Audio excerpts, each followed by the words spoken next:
Welcome, everybody. We're back in another episode of the Micro Solidarity podcast. My name's Rich. Micro Solidarity is about how do we weave social fabric? How do we build thriving collectives?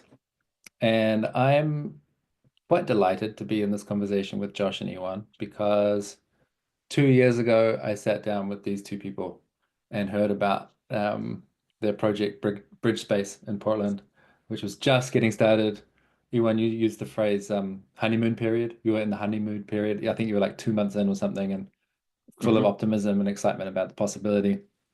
Um, and now it's 2 years later, and I know a lot has changed. I know it hasn't been easy, and it's great to have an opportunity to sit down with you and reflect and hear what happened and what did you learn, and is there anything about the experience that you've been through that might be helpful to other organizers.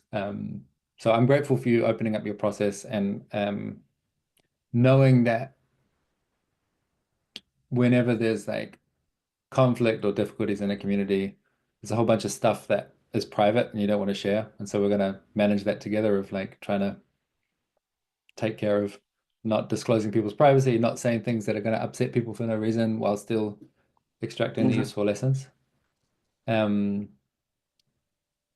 Maybe the useful place to start would be to have a little bit of celebration.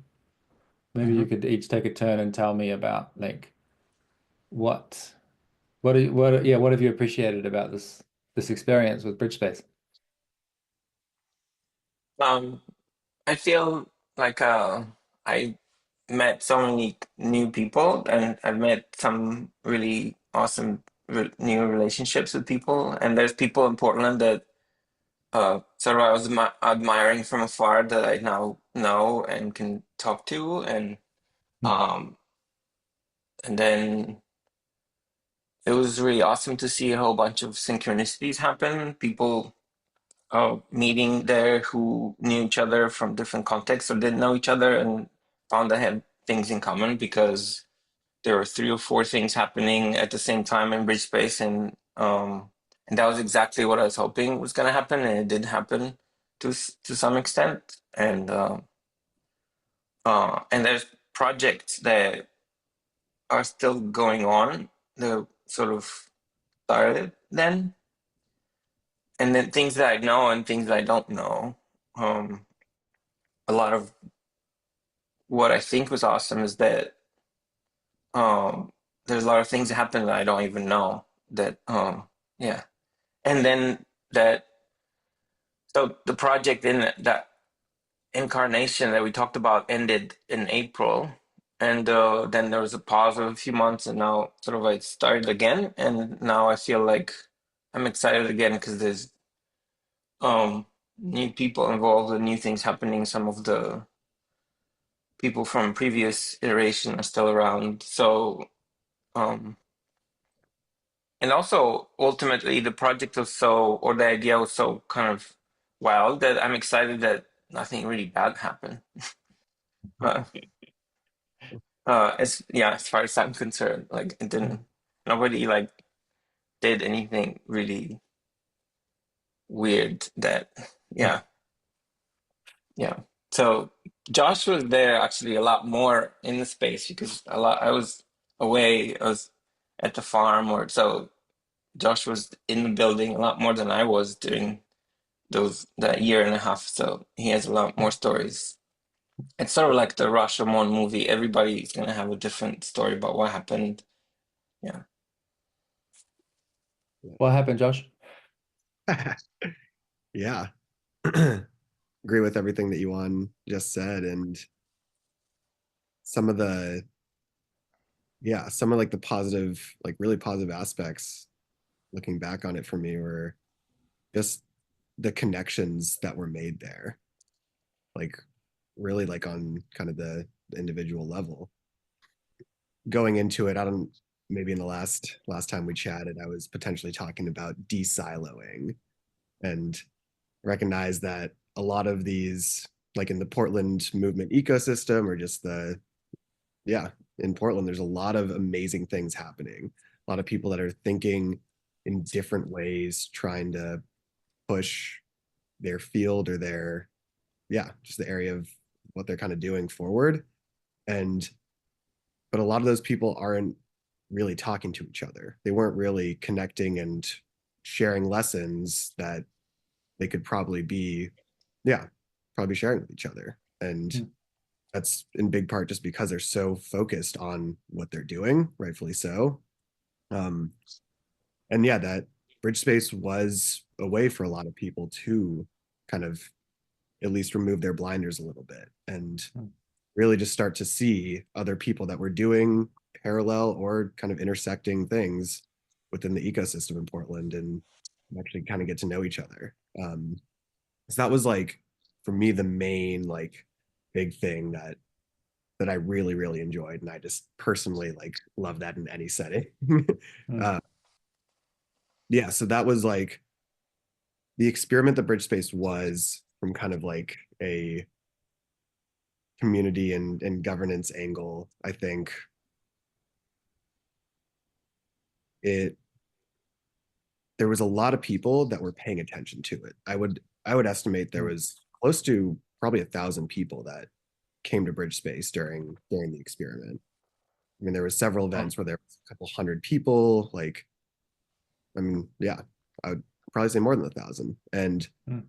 a lot of people that had heard about it, groups that were using it pretty consistently, and just the experiment of what it was as being this kind of third space, this collective of collectives.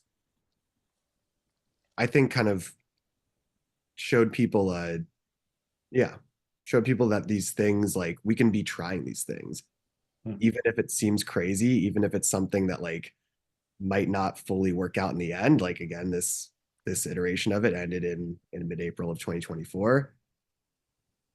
These things are worth doing, and I think that lesson that I've been hearing from people kind of since then, and just like, yeah, hearing people who are community organizers or like permaculturalists talking about like, yeah, like BridgeSpace was such an amazing place and still is. There's still a lot of people that are using it in the current iteration, and Ioan will get more into that, but people still talk about how like it was such a great place for me to just go, for my group to be able to use it, and then meeting so many other people that were doing similar or intersecting things. And so I think the lessons learned, the expansion of the possibility space of what we can do as a whole ecosystem, I think was like, yeah, really important. And then the lessons learned of the kind of hard stuff that we'll get into later. But yeah.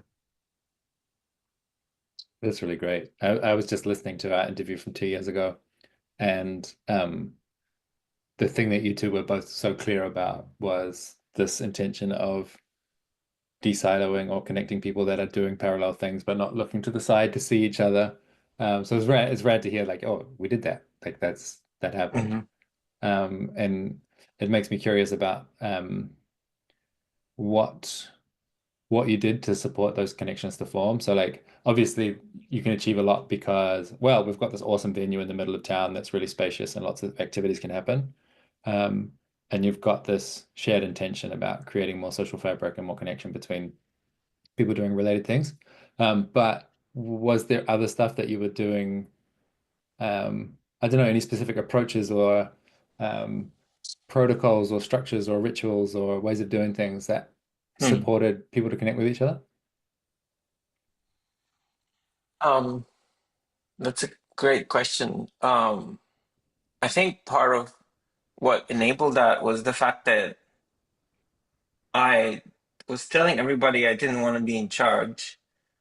So, and that's also one of the biggest problems that ultimately doomed the project, but in some ways. But like the fact that I said I didn't want to be in charge and I wanted the place to be self-governed, mean that all these groups had to figure out, well, who else is involved, who else is needs to participate. So there's had to be communication between the different groups. There's some people, some of the groups were talking to me and then through me to other people, and then eventually people had to talk to each other and then meet people that's like, okay, who are you? Like, why are you here? And I think that like forced some relationships to happen, and and I think that so reached out, Josh and others, but a lot of the outreach at the beginning of Josh reached out to a lot of groups that I had no awareness, a world that I was not part of at all.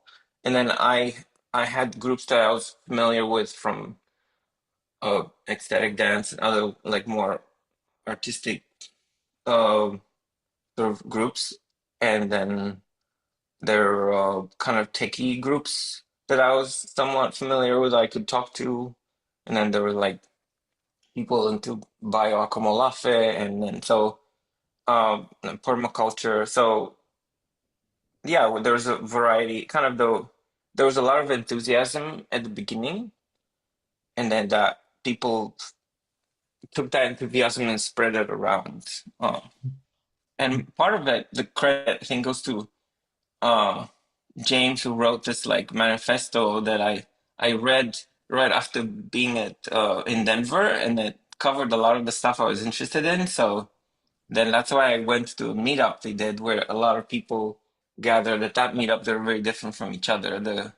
It was called, what was it, Portland Regenerative Tech Collective or something, and they changed names like 3 times after that. But so that was Josh and James and Brett.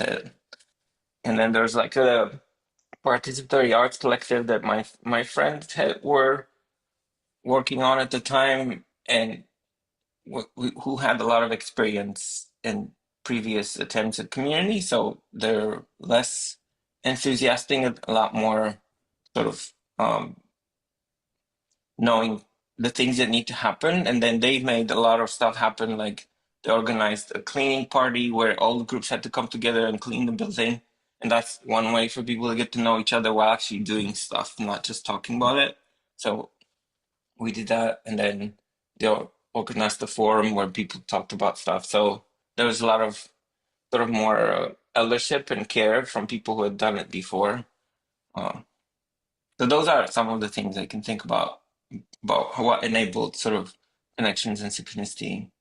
But yeah, what do you think, Josh? Yeah.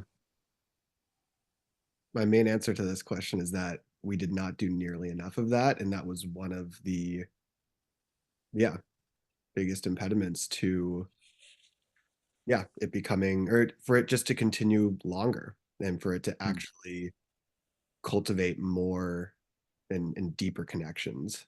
Um,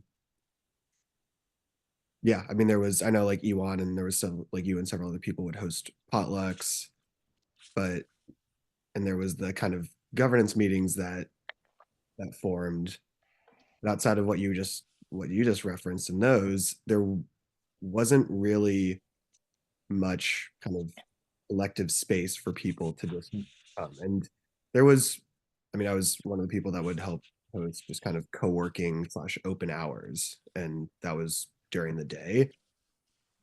A big reflection that I've had is that it was it was really hard to get everybody there during a Mm. time that was like set for them to do their own group's thing. Most people work their full-time jobs, have a life outside of their Mhm. organized, their artistic work, and then came to BridgeSpace to do that other work. And so that was kind of their already their third or fourth thing that they were busy with in their lives. Mhm. And so adding on another thing of that kind of collective level, most people did not have time to do that or didn't prioritize that. And so that like kind of meta level cohesion was never really, yeah, was never really built. Yeah. And but at the levels that it was, like in those spaces that we both kind of listed out, like there there really were some meaningful relationships that were created in that. And there was trust built and there was at times trust broken and um yeah, but again, just the main reflection is that there was not enough of that. And Yeah. I think like leadership in that would have been really helpful. Yeah. Mm. Yeah. Yeah, it's just making me think of something that was really clear in the first conversation was about this. Um, I think, Ewan, you talked about your desire for groups to be able to come and to be different, to hold on to their own distinctive culture. Mm. Um, I'm just thinking about the that that that having a commitment to diversity is different from having a capacity for it. And that like I'm just sort of thinking there's like I've got a mental model with how groups relate to diversity. They either like kind of collapse down to a unity where everyone has to have some shared set of norms and priorities and their Hmm. values. Um, or they have a pluralism where you genuinely have sort of peaceful, joyful difference and exchange across difference, or you have rupture. And to me, I think you mentioned, Josh, the trust being built, right? I think that the amount of trust that you have between the individual members of these different, like kind of like informal Hmm. representatives of these different subcultures, the more trust they have between these kind of delegates, the more Hmm. capacity you have to actually get to that pluralist state, which I think, in theory, everyone wants to get there. No one, Hmm. well, most people consciously don't want everyone to think the same that they think. Hmm. Um, but just the way that a group stabilizes, it tends to go to one of those three options, and getting to that pluralistic state. Yeah, it takes a lot of leadership, like you said, it takes a lot of effort, a lot of time, a lot of Hmm. care and clarity. I was interested in what you said, Iwan, about by you not, being really clear with everyone, you don't want to be in charge. That actually was a forcing function for people to have to start interacting with each other. I never really thought about it that way. Like, if you were in the middle as this like high priest administrator, and everyone was just dealing with you, you could be like an extremely good host, and they would never have to interact with each other. But by you getting out of the way, it like sort of provokes interactions. When you were describing that, you said something about that also caused a lot of problems. And Hmm. I don't know if this is too spicy, but I was going to ask Josh for your take on that. Like, um, I've been in your position, Ewan, I still am, like this kind of ambivalent leadership, trying to start something, trying not to be too big, but not to be too small. And Hmm. I just wonder what it was like from the outside, Josh, of being on the receiving end of someone going through their own process of figuring out how to lead. How much of that you're willing to say on camera? Yeah. I think yeah, I remember having a lot of conversations kind of, I mean, throughout it, especially at the beginning, Ewan being clear Hmm. that I'm not, yeah, I'm not this high priestess. I'm not the administrator of this. I really want this to be this collective of collectives. And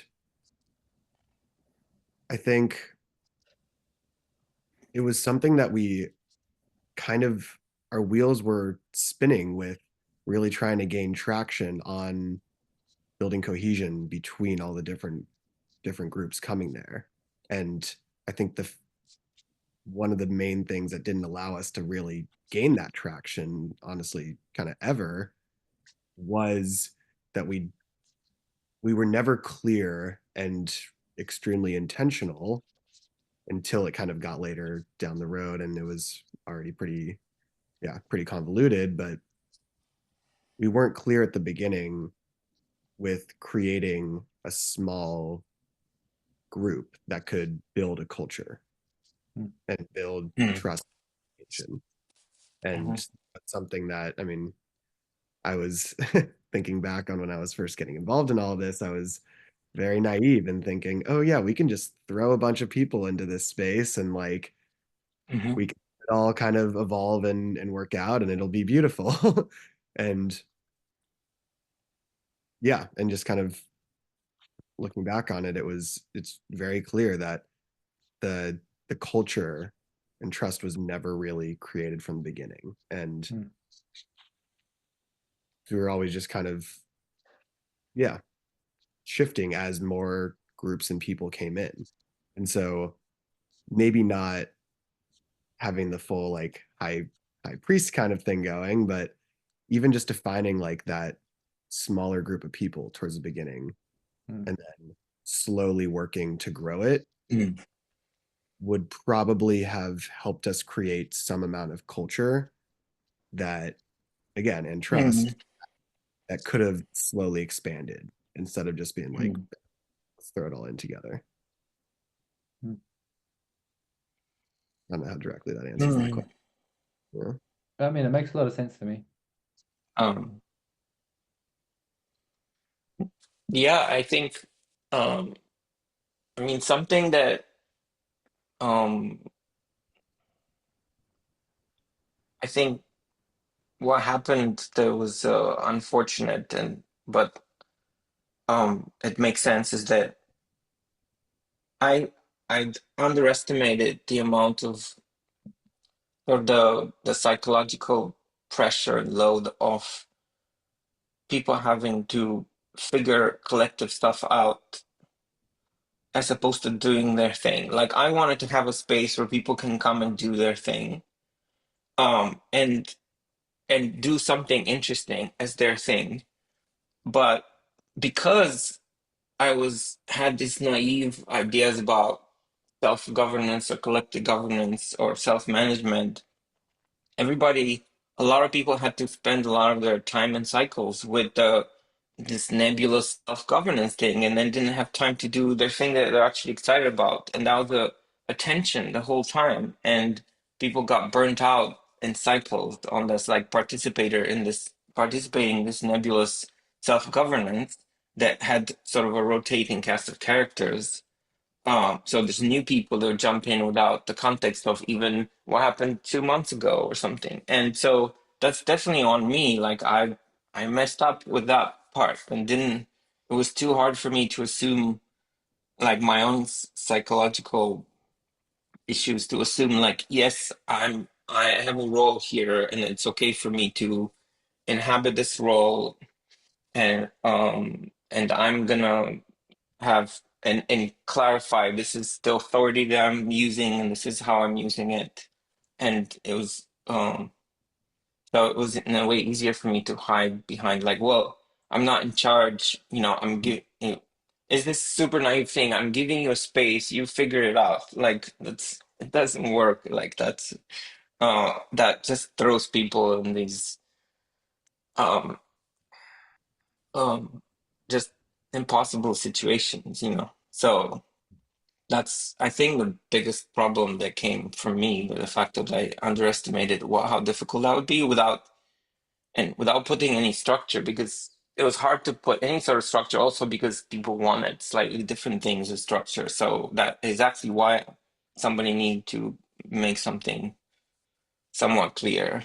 I don't know if that makes sense or if this is rambling, but It's not rambling. It sounds you're just describing exactly my experience with Inspiral for the first few years. Like, we're going to self-govern. Okay, well, that means we're going to spend a huge amount of energy working at the abstract level, always trying to get up to speed with how the system works and whose opinions are most valuable. And it's Mhm. like, but wait, what are we governing? Aren't we supposed to be doing activities? Like, and I treasure that experience for what it taught me about myself and about people and about groups and like part of the mentality for micro solidarity. I'm like, I really don't trust any like political opinions from someone that hasn't had the experience of organizing with 10, 20, 50 people. It's like Mm. I don't really care what you think about how the nation should be run if you don't know how to run a group of 50 people. And when I say know how to run, I mean have been through the experience of like what is actually involved in a just use of authority. Or like how do you maintain boundaries without being an authoritarian? Like these are just Mm. very vexed questions that don't have simple answers. Like you've just got to grapple with them and figure out how difficult it is. Mhm. And then I think you go into the larger scale questions with some personal experience and information, and you can be like, oh, okay, so maybe my opinions about how the state works or how police works or these it's not so straightforward. I can't just make a black and white declaration. Um, and I'm very grateful to have that education. I feel like working at the scale of 50 to 150 people, it taught me a huge amount about what's going on in society and why the problems are actually a lot harder than, Mm. my idealistic, wishful thinking self. It's just like, oh, we'll just stop oppressing each other. It's like, yeah, yeah, we'll just stop doing that. So I feel it's like a very rich Mm. learning opportunity. But like you say, expecting everyone to kind of go through that learning process and get up to speed without losing trust in each other and still govern the thing efficiently and still do their projects is just like it's a really high ask. It's a really big ask. Yeah, one assumption or hope I had at the beginning was that I could find these groups that, well, people who already had sort of a Mm. solid culture and relationship between themselves, and that we would sort of learn, or that would transmit to the larger group. But then I also realized these groups, because we were sort of a collective of collectives, and these groups also had challenging dynamics within themselves, and they weren't necessarily, and they had different cultures. They weren't necessarily fully functional at that sort of human level either. So there, and then we didn't, yeah. So that was hard because we didn't necessarily have a huge something to model from an existing group or um yeah. And I think a lot of people were eager to do some work, like activist work or important work, without having the experience of sorting out the conflicts between themselves and the tensions and stuff like that. So that sort of those tensions get amplified, and you try to collaborate with other groups who also, um, yeah, if there's no, especially if there's no clear boundaries or rules about how what are we gonna do, and while trying to figure that out, and yeah. There's also one issue that I'm curious about, and I don't really know how to talk about it, but there's some, and I don't want to overlearn the lesson, but there's something about the project. I want to say the project was too exciting. Some things like, something is too exciting, too excited. People are too excited about it because it's too amazing or something. Then it's just like it bypasses something like some sort of practical brain or practical thing like, oh, let's do this thing. It's like it's too exciting and attracts this sort of energy that is not very grounded or embodied because because it's such a blank slate. Oh, it's a space and there's no rent for a whole year and we can just do stuff and organize, and then it just goes very abstract, and it solicits a part of people's external brain that doesn't have experience to actually doing things. Everybody had lots of ideas, but there's very, a lot less energy towards like fixing things, cleaning things, and or like finding the common ground by doing things together. So I'm starting to be wary in my other projects about doing insane things that are too excited, too exciting, and too grandiose, and trying to be Yeah. just small scale on little things that provide the context in which relationships grow out of doing something together, like a shared work, as opposed to um, using big words and big concepts. And I may be overlearning that and getting too wary of anything exciting. So I don't know. What do you think, Josh, about the excitement level or something, or whether that's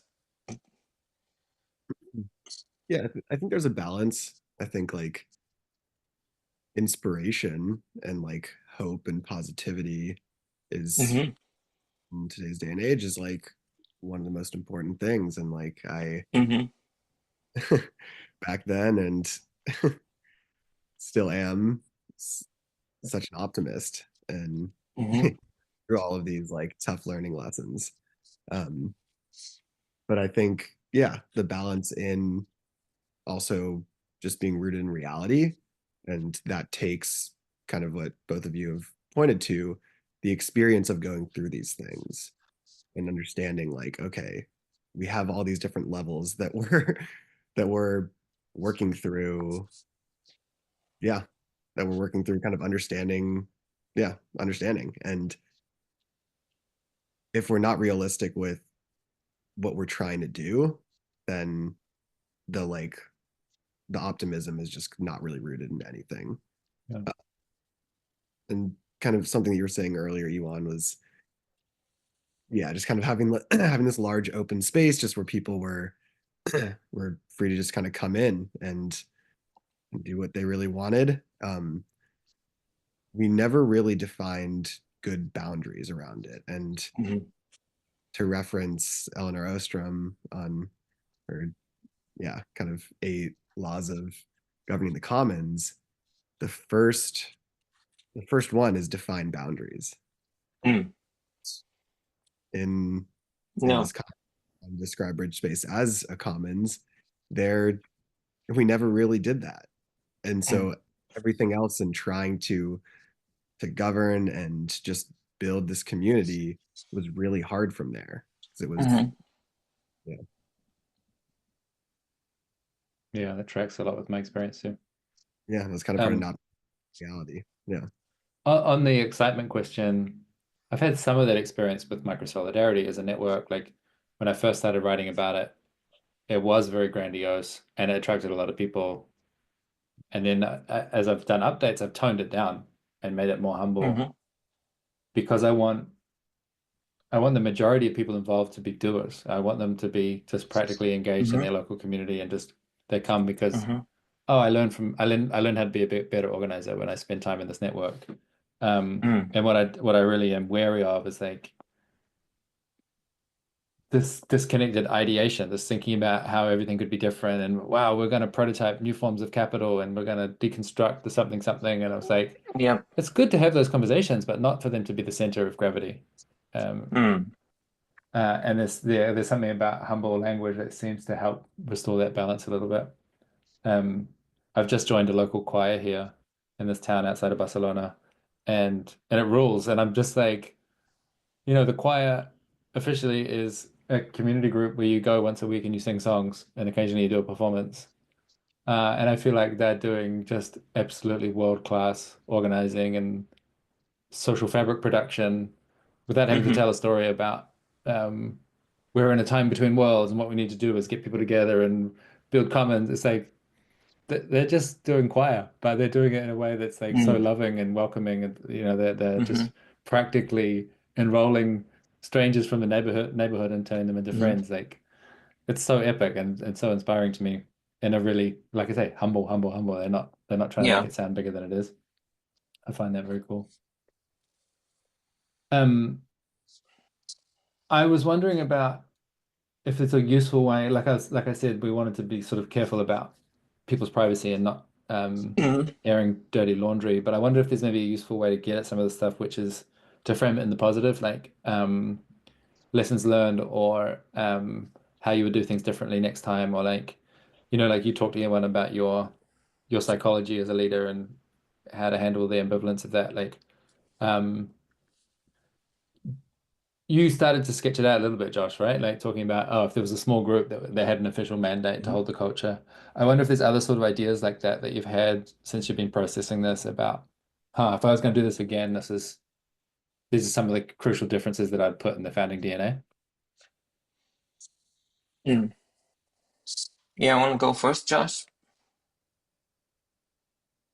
Yeah. You can start to poke at it. But yeah, just kind of going from there, being clear from the beginning with set goals. And I mean, it's kind of already been said, but just starting small and not just small like group size wise, but starting small like goals and intentions wise. And yeah, just really moving forward. Like, okay, we're this group of people. We might want to do this crazy thing together, but we're here today. And what are we going to do right now to understand each other a little bit more? And I think just kind of like continuing to remind ourselves that we are just a bunch of people in a room trying to be is like one of the biggest learning lessons that I kind of got from that is like let's just actually work to understand each other more. And kind of I pointed out earlier, we didn't create enough space and time there for just there to be no main large intention. And we didn't have enough potlucks, we didn't have enough just open time where there was, yeah, where the only intention was just for people to come and get to know each other. So I think, yeah, that's kind of like my main learning lesson, and maybe something that Ioan will say will spur some more for me. But I think, yeah, it just, as I reflect on it, it continues to come back to like building the culture of trust that was never really done from the beginning.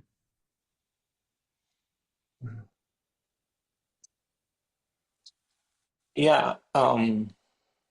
I think it helps to sort of, yeah, to take it slowly and to just get to know people getting to know each other, and then the best way to know each other is actually to have specific things to do, have roles that are clearly outlined of who's doing what.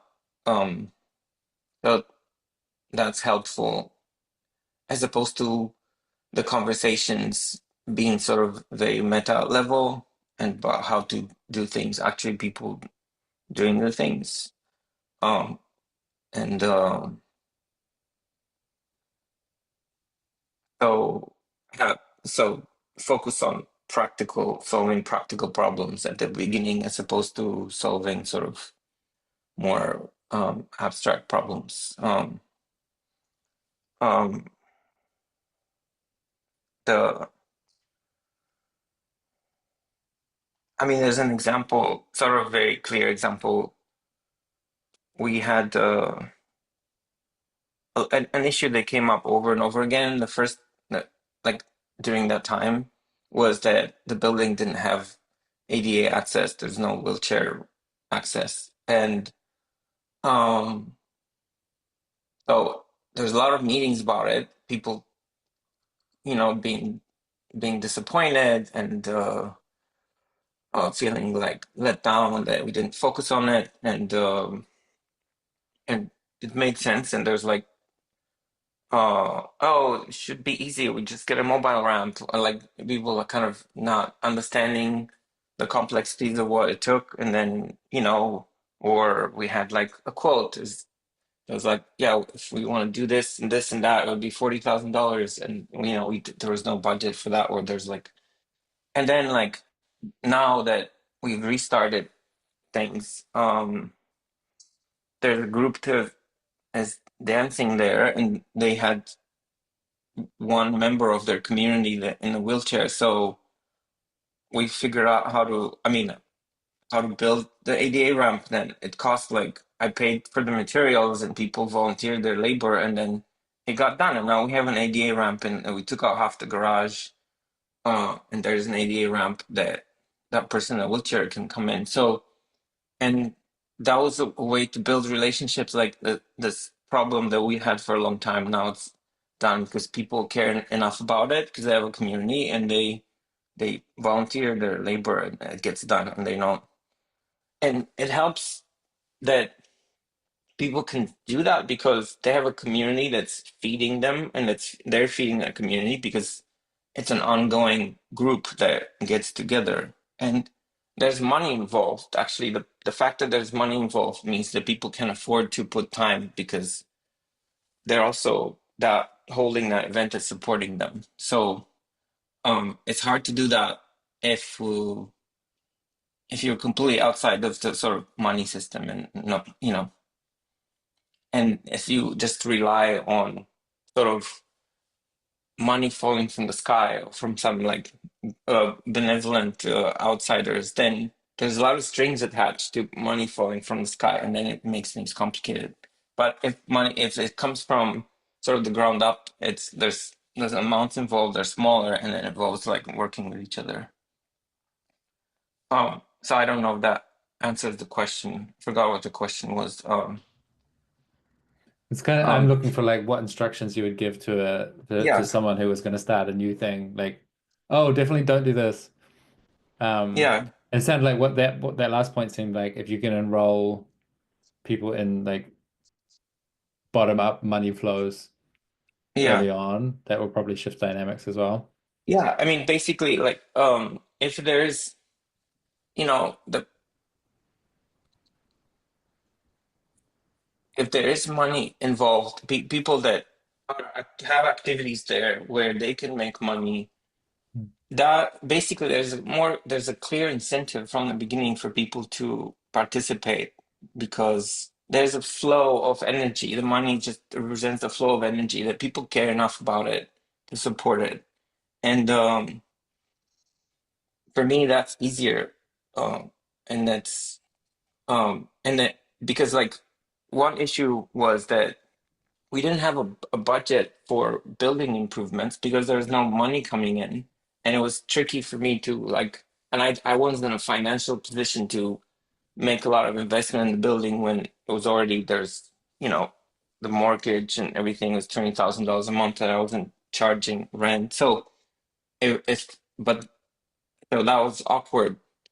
And then if there's no money coming in and no like to make improvements, it's just like the space is not, there's a lot of problems with the space and people don't feel like, and it doesn't improve. People don't feel good in the space because it's not getting cared for, and it takes both like volunteer labor or um and like investments to make a space better. So I'm not sure if that sort of feels like a bummer, like, oh, you have to go back into capitalism to make a space work better. But at least I think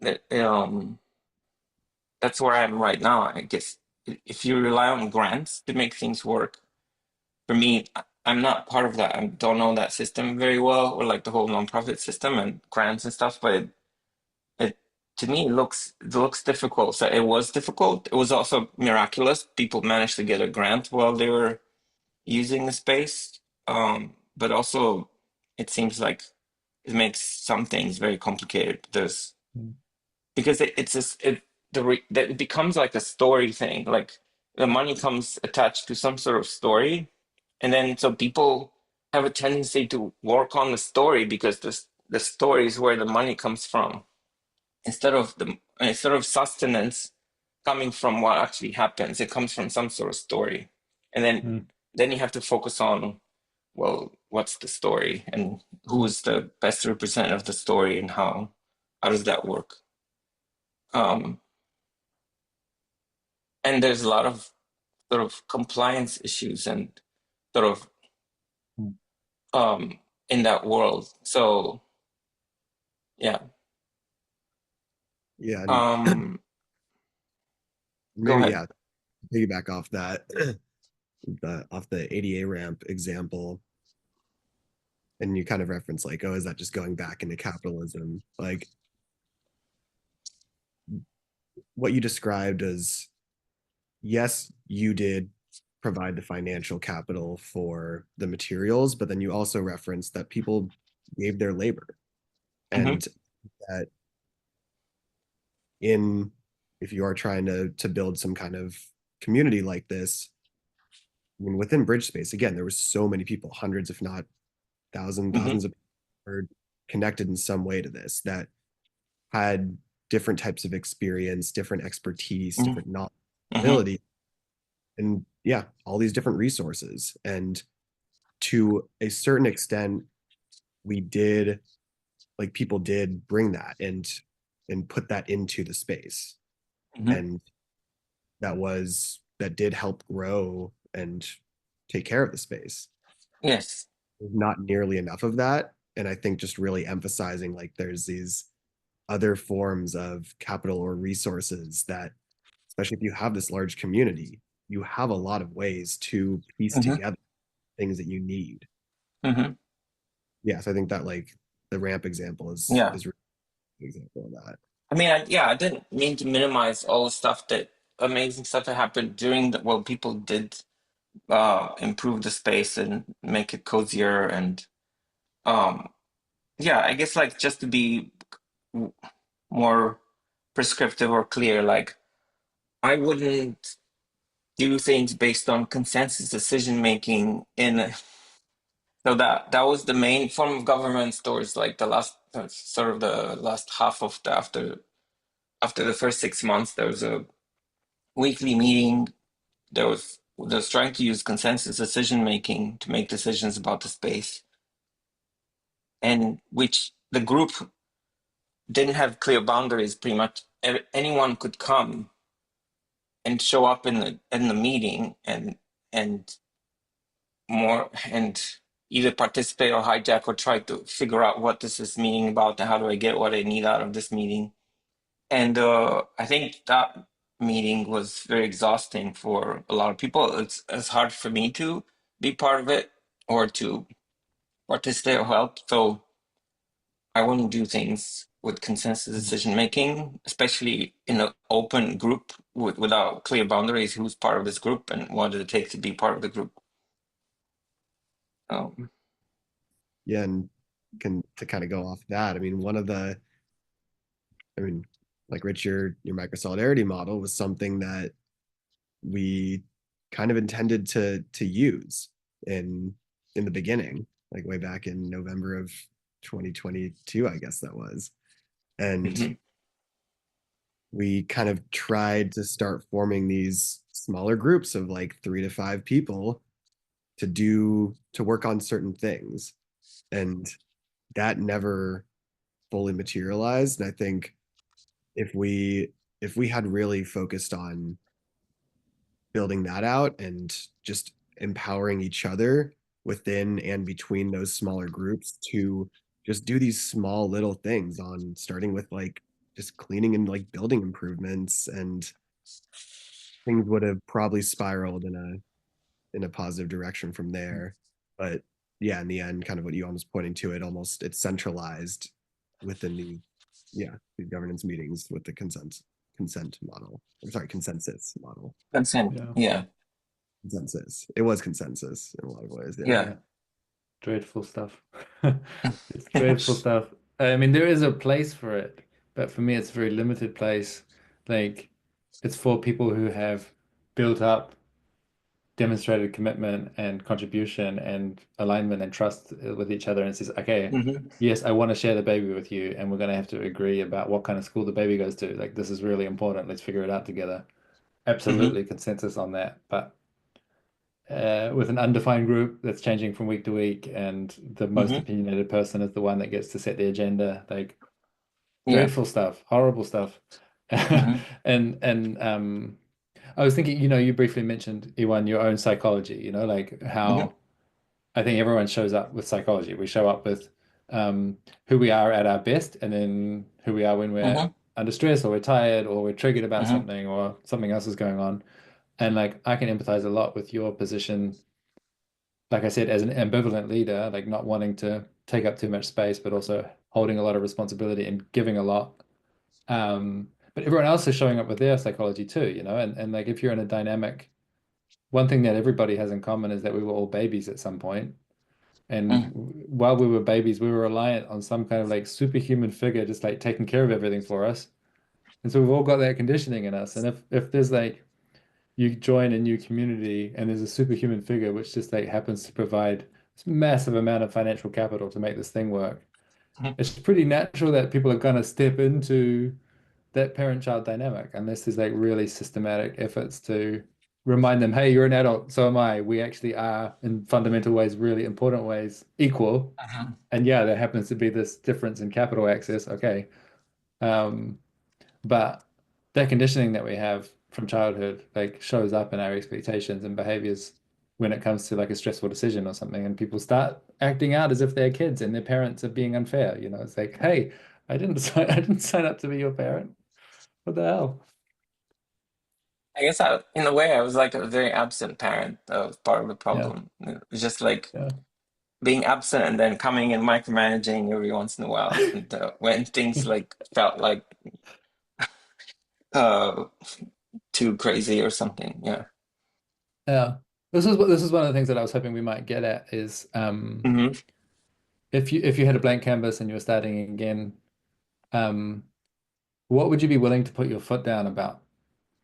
Like, are there a few red lines where you just say, like, this actually, I've just experienced, like, because when you say you're micromanaging, it's because you see something that's important to you that's like Hmm. at risk. Like, are Yeah. there a few things where you could just say, like, this is actually a fundamental principle. I don't need anyone's opinion. I just know this is important to me. If it's my space, these are the boundaries.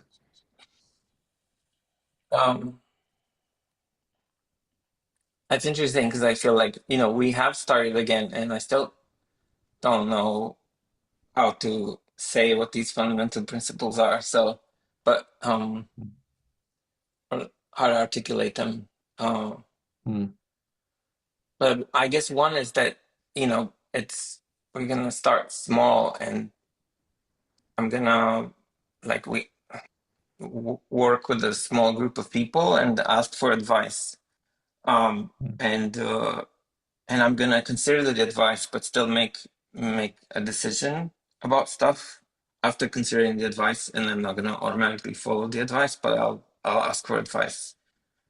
And that's sort of the advice process that, I got from like Frederic Laloux, inventive organizations, you know, and I still, that still makes sense to me. And uh, I transparency, I guess I do have some, I want things to be transparent. So I'm gonna be transparent about how I make decisions, what's going on, finances, and I expect everybody else to be transparent about both what they're doing, their motivations.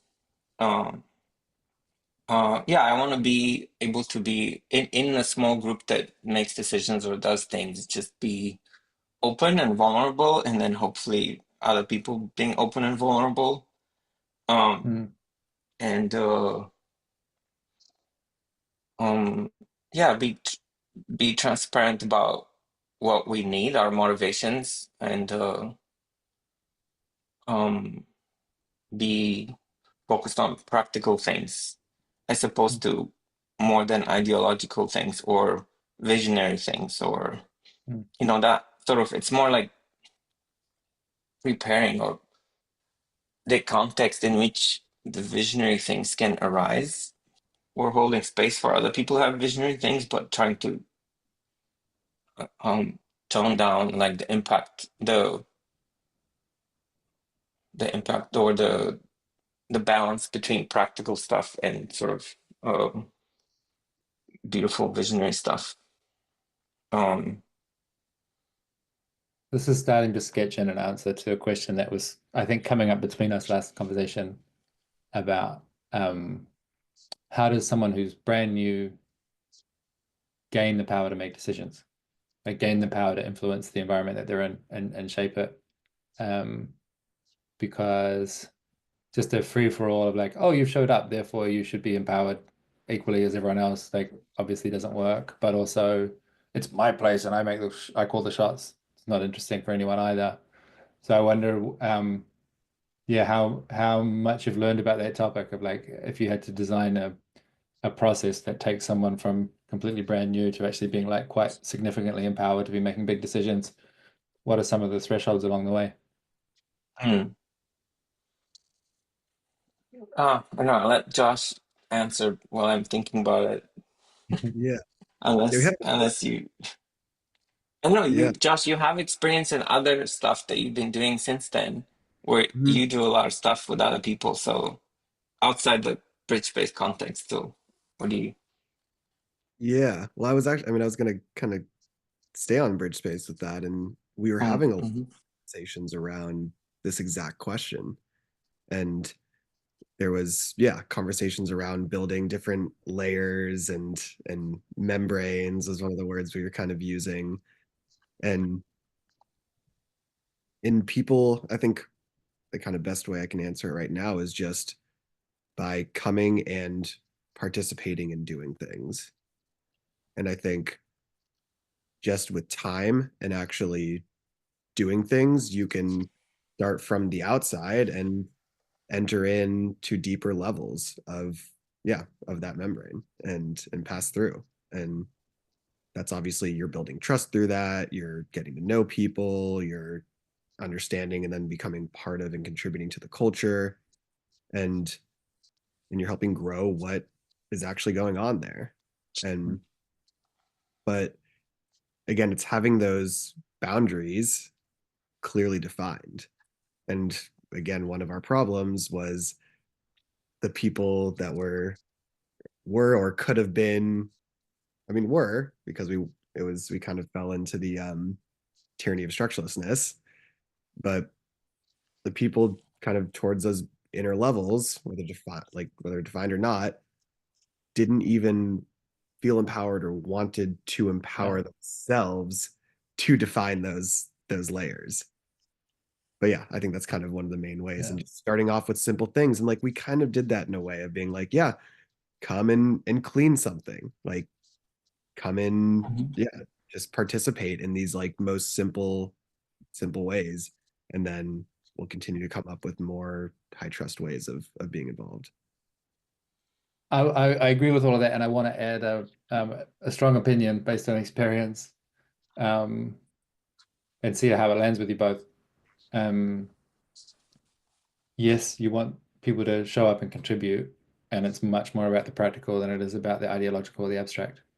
And in the model that makes sense to me, they're actually invited to cross a threshold. It's not like like in a democracy, you want things to be transparent and everyone has a chance, and it's like there's a voting Mm-hmm. process and small, informal, trust-based group. I'm like, I don't think it should operate uh, in this like institutional way. I think it's natural to operate in a more, hey, I really trust you, and I can see a role where you'd really contribute a lot. Would you be willing to Mm-hmm. join us in this circle? And then it's done by pull rather than by push.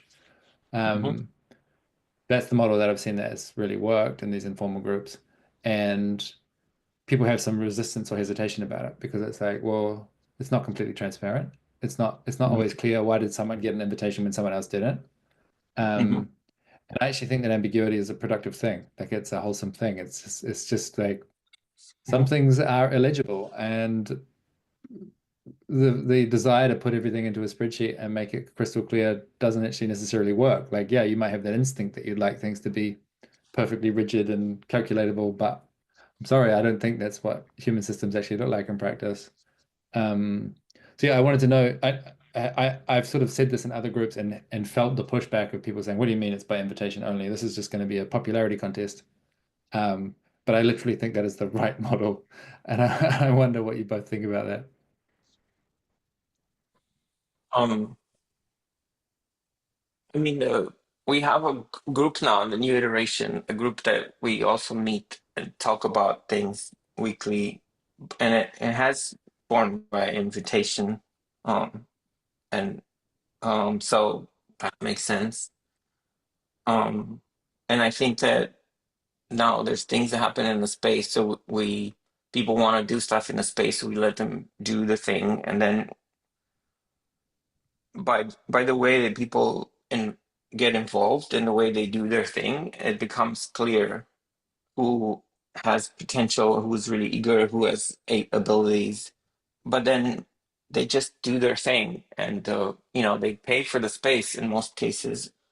And we're developing a way to, which we had trouble with the first time around, and we still have trouble with it now. But we developing some sort of reciprocity system, like you want to use the space and you can't afford to pay whatever the rate is for using the space. What can you offer? Well, that was the invitation last time around, and we didn't have an accountability mechanism around it, like Mm, or clarify ahead of time rather than afterwards. What do you want to contribute? So, um, yeah, one of the people in the team now is working on some sort of time bank system, like tracking contributions and putting index cards on the wall that says like these are things that need to be done.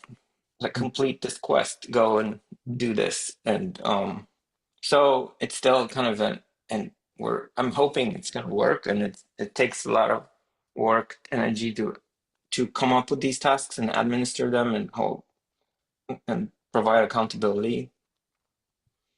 Um, but one thing I feel I learned last time around that people actually crave accountability, and I didn't want to be in the boss role that does the accountability, but people need that, and that mm, doing the accountability system makes everybody else feel safe in the system. That's like there is accountability. People don't get away with weird stuff because somebody's paying attention and is held accountable in a loving, careful way and caring way.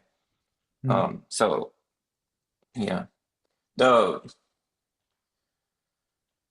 um that was more answering the previous question, but I think that the the invitation only makes sense at the beginning, at least in the group that's trying to provide some sort of structure.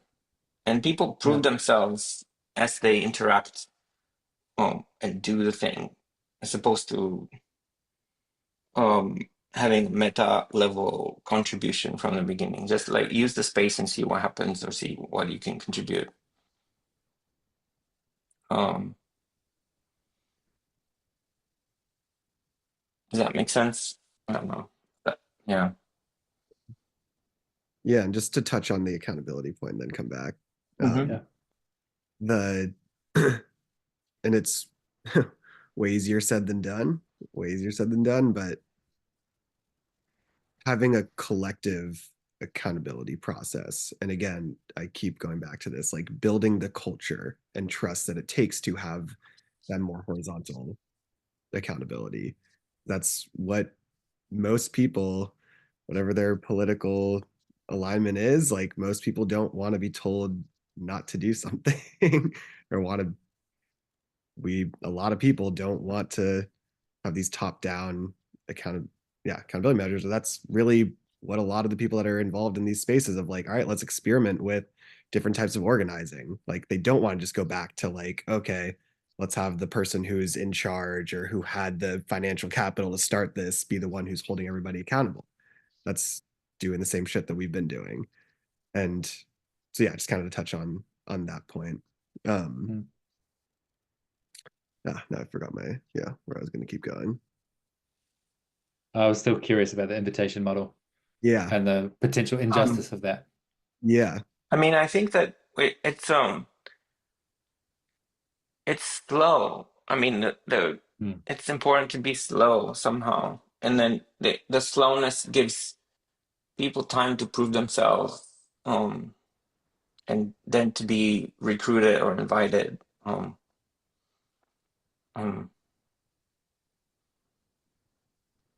yeah, that's so. There's a lot of stuff to do that you can do, and there's easy ways to participate. You know, we have like co-working days on Tuesdays, so you can show up and do stuff, and then form relationships over time. So I think that's important, and also like we didn't have a website the whole time that happened. Now we haven't had a website for the first few months, and now like the last few days we have very bare bones website with calendar and someone posting on Instagram. So there's like a little bit of visibility, but not a lot. So there's that kind of um, sort of puts some sort of dampening effect, so things don't happen too fast, and there's time to build relationships. Um, yeah, and there's so much more. Like there's a lot more things that could happen. So there's plenty of ways for people to contribute as things go. Because there's a lot of there's scarcities on like who gets to use the space on Saturday evenings. But there's a lot of other ways to get involved and other times to use the space and use who gets to use the office spaces, who gets to use co-working space. So there's other ways to contribute over time. Mm. Um, Yeah, and kind of going back to the invitation model, and you kind of said in the potential injustices. I don't think I really have an answer, but I guess just to kind of flesh out my thoughts on it, like holding the duality of that invitation to it, there's a lot of positives and a lot of obviously you're going to reach out to the people that you know, the people that you think will want to be involved and can participate and contribute in real ways, and that is kind of going back to what we've been saying throughout this, is that like you need a small close-knit group that can build trust and culture. So that's i I think that I would probably lean more towards the invitation model, and in some of the groups I've been organizing with more recently, that has been the way we've been going about it. But then the kind of flip side of that is that if it's if you're in a group and it is invitation model, you're going to most likely be inviting people that are similar to you. I mean, maybe if you're not in a group that is diverse in a bunch of different ways, that yeah, it'll turn into a bunch of the same person being there. And so there's kind of access and equity uh, problems that are potentially there. And so I think kind of holding both sides of that is important. I don't really know if I have an answer to that, and maybe you have another question that can kind of dig under that for us. But yeah. I mean, this is the question that I've had to confront over and over again. Like, when I was heavily involved with the Lumio co-op, we were talking about, in our case, it was more about gender diversity.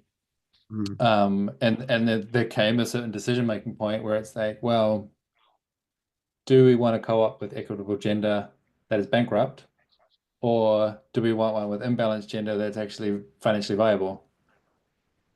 It's the same with the ADA ramp. Like, okay, here is it better to have an inaccessible building that's free and being used for lots of things, or um, or like where we'd like it to be better, but like where is the resourcing going to come to make it work? Mhm. Um, there's this yeah, I don't feel like I'm being very articulate, but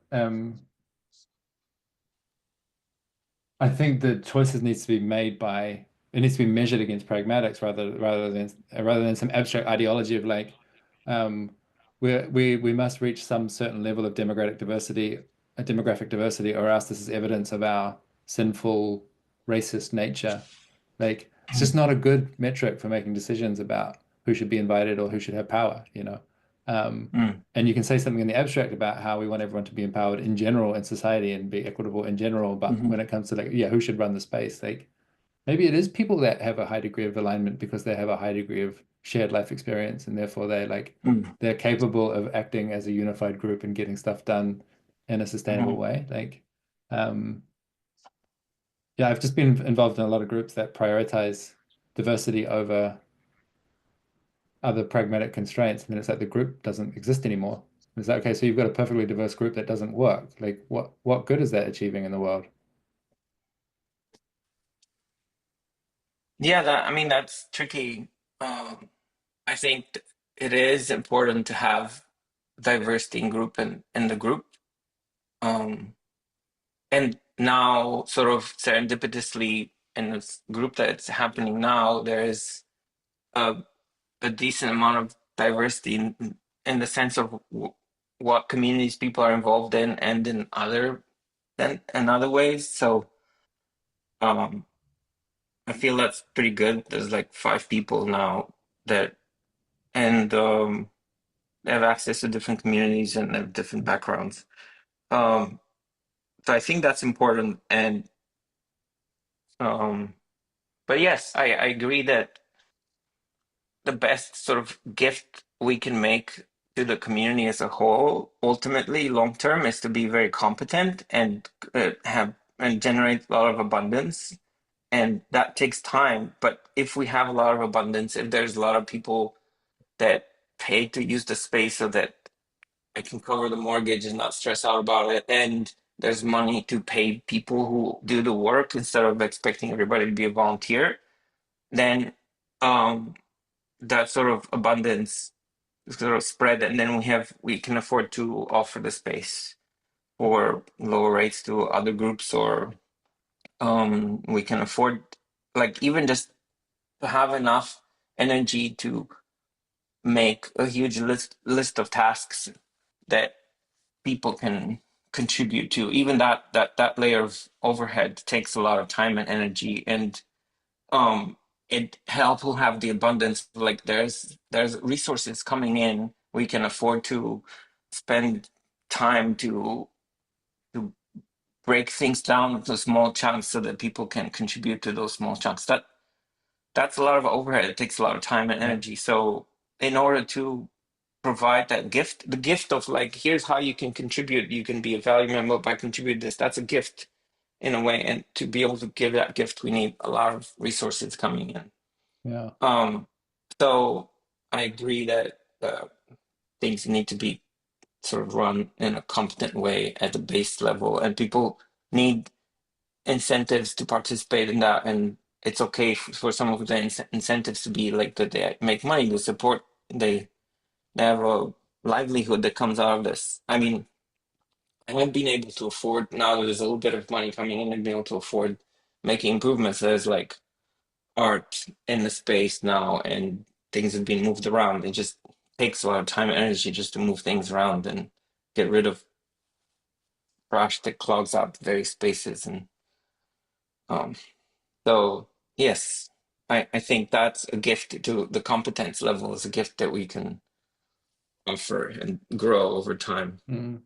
Um, You just get different trade-offs, right? Like if you've got this financial model where a lot of people are paying to be in the space, it's like, well, that's going to alienate some people, but then it also increases the equity in other ways, where it's like if you're relying on volunteer labor, you're relying on people who have surplus time. Whereas if you're paying for it, it's like you can be equitable in your hiring and who's going to get the job. Like it's I like mean you've just that, got yeah, different trade-offs. There's but not like a and we want to do both. We want to have both systems going on at the same time. That's why hmm, we want to figure out the reciprocity model, some sort of time bank, and um, yeah, 'cause yeah. Ultimately, I think the metric is what's the quality of relationship that gets formed um, while interacting and being in the space, and the to have structure for those relationships in terms of these are tasks that are helpful and you can do them. You can try to do them, and it's easy to have access to things that needs to be done that promotes some form of relationships happen all the time. Like here you can learn how to use the sound system, and then you can be there to show people how to use hmm, the sound system, and they come in. hmm. And um yeah. I just suddenly remembered it's I'm on duty to cook dinner tonight, and here I am just having a good Yes. conversation at the abstract level, and I'm like, oh, I should take care of those practical responsibilities. Yeah. I wonder before we wrap up if you just if you think about this conversation as a bookend, we had the first one 2 years ago, and Hmm. it's kind of like closing a chapter and you're doing other things. Like, I wonder if there's other, I don't know, basically I'm looking for are there last words or things that have been left unsaid that you really think it's actually would be great to get on the record before we close up the conversation. Mm. Because I know you've been thinking about this a lot, and there's a million other topics that we haven't even touched yet, which are all stirring in the Mm. soup.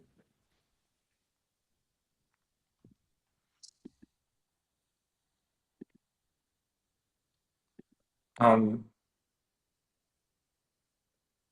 let's see.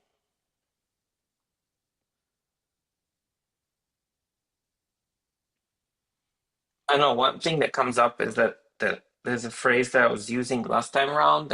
I'll tell people if we can't figure out how to share a 10,000 square foot warehouse, how can we share the earth? And then that's still sort of uh, kind of a guiding question to some extent. There's, and I still don't really have the clear answer, but I'm just trying it again, with hopefully less sort of hang-ups on my side about um, being present and using my sort of position and in as like having to pay the mortgage and having to be responsible for practical things, yeah, and not worrying about um, my background and my like sort of position of being a landlord or something. Um, I feel to some extent the first time around I did some sort of like ritualistic landlord humiliation performance over like the last 6 months at least. Like here's the landlord. Go and like you could do whatever you want to the landlord and get away with it. So that was kind of interesting, but I think I'm done with that now. Yeah, yeah, Um, that's wild. Yeah, I think two main things are kind of like what you're getting at, Ioan, is focusing at different scales. And again, it's been a theme throughout this is, and obviously microsolidarity keys in on this also, that different scales you can do different things. And again, just going back to like trust and culture building, that iteratively growing that from the smallest scales possible, starting with the internal. Like Mhm. I know I came in and everybody to BridgeSpace came in with their own internal psychologies and experiences, traumas, all of it. And it brought that, and certain things that were happening in that space at that kind of medium scale were, yeah, bringing a lot of that stuff out and bubbling it up to the surface. And then that was yeah, causing things to bump up against each other. So I think just really paying attention to the different scales that, yeah, that I don't know, emotion and conflict and trauma is held. Again, starting with yourself and being accountable for yourself in those actions. So kind of that, and then that there's BridgeSpace as an experience and experiment was when I talk to people about it, I say it was good, bad, and everything in between. And but my main takeaway is that doing this kind of stuff is so worth it. Not even worth it, it's like crucial. And that the work, like all of us are out there trying to do different things, have different areas of expertise and knowledge, and are a lot of people are trying to make the world a better place with with their skills and what they know how to do. And that stuff is extremely important, but then the real work is figuring out and going through the growing pains of how do we work together? How do we communicate? How do we build trust? The theme of this whole conversation. And so I'll say, like, it was a lot of energy. It was a lot of, again, a lot of good, a lot of bad from BridgeSpace, but it was, I mean, at least for me personally, I would say it was one of the most important and informative experiences of my life.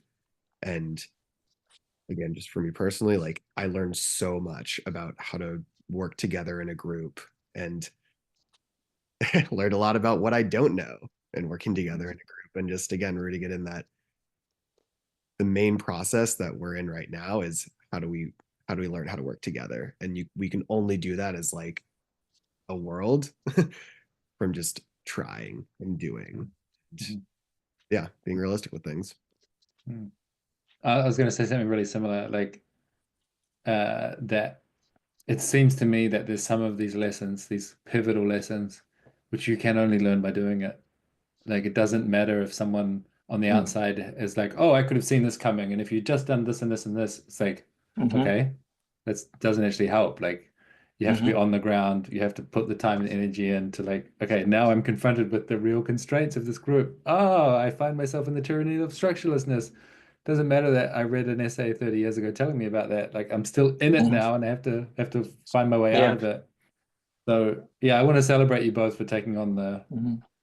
just the complexity and the challenge of doing that work because Yeah. I just feel like we need a critical mass of people in the world that have Mm-hmm. gone through that process and come out the other side with a maturity about how do groups work, how does governance work, and to slightly reframe what you said, Ioan, I love this mission of like, let's learn how to share a 10,000 square foot warehouse so we can learn how to share the planet. Like, Mm-hmm. let's fucking Yeah. go, Yeah. It's awesome. Also, one last thing that's just a little funny, like don't use Discord as the main way of an open Discord server as the main way of communicating, because there's some level of nominative determinism there. Like there's gonna be a lot of Discord on the Discord server, so don't have that as your main like channel of communication. Amen. Oh, Amen. Yeah, that could set me off on a whole other rabbit hole, but I'm going to resist the urge. yeah, And just say thank you both. It's not just thank you. for learning, but for actually learning in public where other people get to benefit from your experience. That's extremely generous. Thanks. Yeah, thank you. Bye. Appreciate it.